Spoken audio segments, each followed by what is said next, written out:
پشاور سے الیاس صاحب نے سوال کیا ہے کہ قربانی کس پر واجب ہوتی ہے؟ ایک مولانا صاحب کو میں نے سنا، انہوں نے کہا کہ جس پر زکوٰۃ واجب ہوتی ہے اس پر قربانی واجب ہوتی ہے۔ تو آج کل تو قربانی کے جو بکرے ہیں ان کا ریٹ بہت زیادہ ہے، اور کئی گنا جو ہے نا وہ زکوٰۃ کے نصاب سے زیادہ ہے۔ تو اس صورت میں کیا حکم ہے؟ دیکھیں، قربانی اس پر واجب ہوتی ہے جو زکوٰۃ کا نصاب ہے وہی قربانی کا نصاب ہے، لیکن تھوڑا سا فرق ہے۔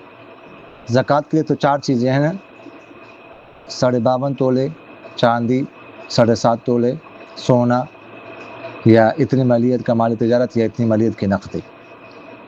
اور قربانی کے لیے ایک اضافی چیز یہ بھی ہے کہ اگر ضرورت سے زائد اتنا سامان ہو، ضرورت سے زائد جس کی قیمت 52.5 تولے چاندی یا 7.5 تولے سونے تک پہنچتی ہو، تو اس پر بھی قربانی واجب ہے۔ اب اگر تو کوئی چاندی کے حساب سے صاحب نصاب ہے وہ قربانی کر سکتا ہے تو قربانی کرنی چاہیے، اس کے لیے بہتر ہے۔